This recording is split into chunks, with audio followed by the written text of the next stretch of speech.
السلام علیکم ورحمۃ اللہ وبرکاتہ۔ آئیے حضرات روزہ کے مسائل کے بارے میں جاننے کی کوشش کرتے ہیں۔ ان چیزوں کا بیان جن سے روزہ نہ رکھنے کی اجازت ہے۔ ام المومنین عائشہ صدیقہ رضی اللہ تعالی عنہ سے مروی ہے، وہ کہتی ہے کہ حمزہ بن عمر و سلمہ بہت روزہ رکھتے تھے۔ انہوں نے نبی کریم صلی اللہ علیہ وسلم سے دریافت کیا کہ سفر میں روزہ رکھوں؟ آپ صلی اللہ علیہ وسلم نے جواباً ارشاد فرمایا، چاہو رکھو اور چاہو نہ رکھو۔ ابو سعید خدری رضی اللہ تعالی عنہ بیان فرماتے ہیں کہ 16ویں رمضان کو رسول اللہ صلی اللہ علیہ وسلم کے ساتھ ہم جہاد میں گئے۔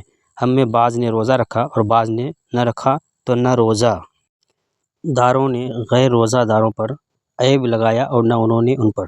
حضرت انس ابن مالک رضی اللہ تعالیٰ عنہ بیان کرتے ہیں کہ رسول اللہ صلی اللہ علیہ وسلم نے فرمایا کہ اللہ تعالیٰ نے مسافر سے آدھی نماز معاف فرما دی، 4 والی 2 پڑھنے کا حکم دیا گیا، اور مسافر دودھ پلانے والی اور حاملہ سے روزہ معاف فرما دیا کہ ان کو اجازت ہے کہ اس وقت نہ رکھے، بعد میں وہ مقدار پوری کر لے۔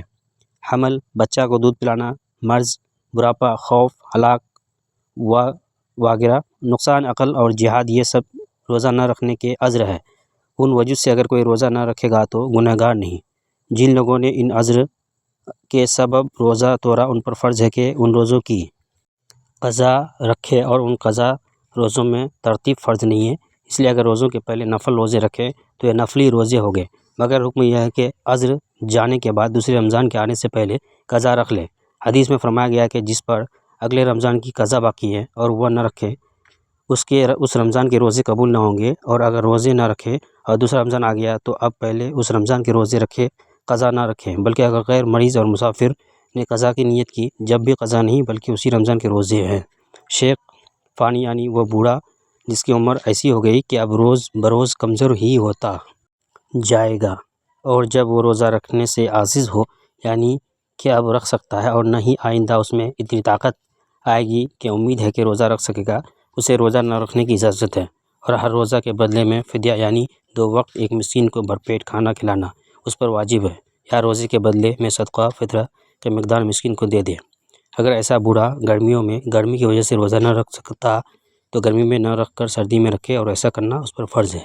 اگر فدیہ دینے کے بعد اتنی طاقت آ گئی کہ روزہ رکھ سکے تو فدیہ صدقہ نفل ہو کر رہ گیا، ان روزوں کی قضا رکھے۔ یہ اختیار ہے کہ شرعی رمضان میں پورے رمضان کا بیک وقت فدیہ دے دیا یا آخر میں دے۔ عورت بغیر شوہر کی اجازت کے نفل روزہ نہ رکھے، اور اگر رکھ لے تو شوہر توڑوا سکتا ہے، مگر توڑے گی تو قضا واجب ہوگی، اور اس کی قضا میں بھی شوہر کی اجازت درکار ہے۔ رمضان اور قضا رمضان کے لیے شوہر کی اجازت کی ضرورت نہیں، بلکہ اس کے منع کرنے پر بھی رکھے۔